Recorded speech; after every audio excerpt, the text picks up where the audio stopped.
All right, welcome back, networking students. Whether you're grinding for your CCNA, Network Plus, or honestly just trying to finally wrap your head around how data actually moves across the internet, you've come to the right explainer. Today, we've got a really specific goal. We're going to build an unforgettable mental model of how routers manage internet traffic. Yep, we're talking about NAT and PAT, and we're doing it using a highly visual analogy to turn these kind of abstract concepts into a clear, structured story that you can just instantly recall on test day. Okay, so let's set the stage. We're traveling back to the 1990s. The internet is just absolutely exploding, right? Devices are coming online at this unprecedented rate. But there was a massive mathematical problem lurking in the background. Basically, we hit absolute maximum capacity. The internet literally ran out of public IPv4 addresses.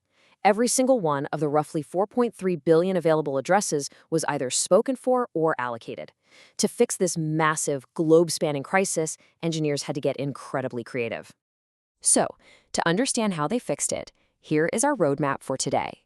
We'll start with the IPv4 Exhaustion Crisis, then look at the private IP solution, the public web barrier, network address translation explained, and finally, scaling NAT with PAT. Let's kick things off with Section 1, the IPv4 Exhaustion Crisis.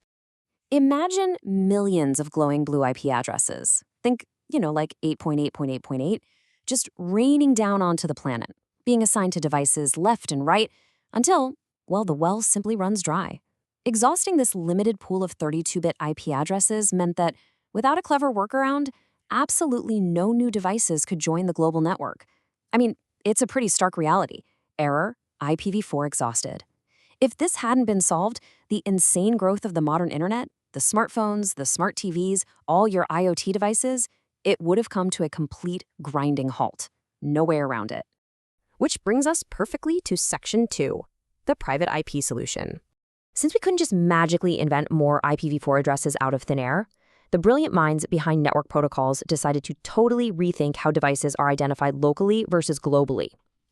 Think of a local area network, or LAN, like your home network, as this neon-lit exclusive VIP nightclub. Inside this club, you've got hundreds of glowing avatars, which are basically your phones, your laptops, that smart fridge in the kitchen, all mingling together. Because this is a private, closed environment, every single device gets a free, reusable name tag right when they walk in the door.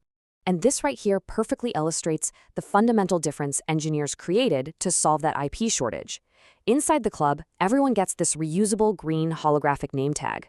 These are your private IPs, like those familiar 192.168.1.x addresses. Millions of homes use the exact same addresses simultaneously all over the world. But to the outside world, it's a different story. You need a highly guarded, globally recognized golden public IP badge. So there are billions of green tags out there, but only one golden badge per club. Okay, moving on to Section 3, the public web barrier. But what happens when an avatar actually tries to leave the safety of the club and enter the massive, chaotic city outside? That city represents the public internet, and suddenly we hit a major technical roadblock. Imagine a towering, heavily armored cyber bouncer standing right in front of the club doors. This bouncer stops you dead in your tracks. Why? Well, because stepping outside into the public city with a private, reusable green name tag is strictly illegal on the internet.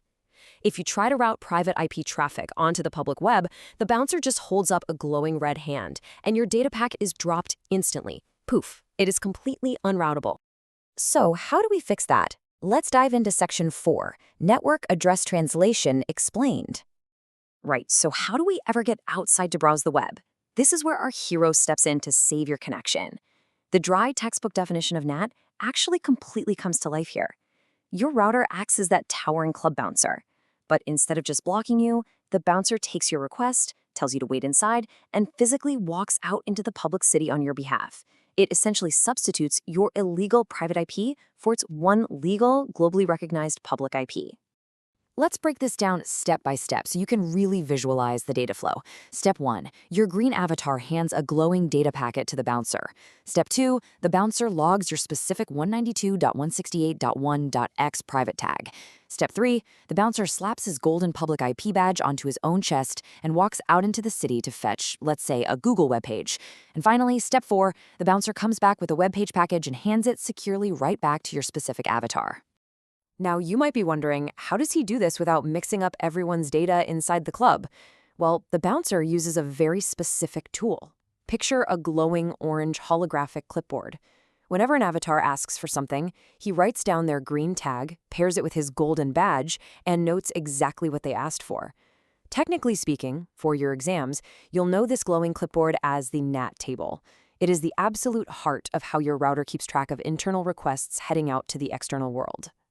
Which leads us to our final core concept in Section 5, scaling NAT with PAT. Okay, so NAT works perfectly for one avatar, but in modern networking, we face a massive scale problem. Imagine 1,000 avatars suddenly rushing the club doors, all holding out data packets at the exact same time. Your phone's streaming music, the TV is pulling down a 4K movie, your laptop's on a Zoom call, you get the idea. How on earth does the bouncer avoid total chaos and correctly route the returning data when he only has one single golden public badge to share among everyone? To handle this kind of massive overload, the router uses a specialized subset of NAT called PAT, or Port Address Translation. Sometimes you'll hear this referred to as NAT Overload. PAT solves the problem by tagging every single private request with a unique temporary port number. This brilliant little addition is a total game changer. It allows up to thousands of private devices to share just one public IP address flawlessly. To manage all this, our bouncer's tool has to evolve.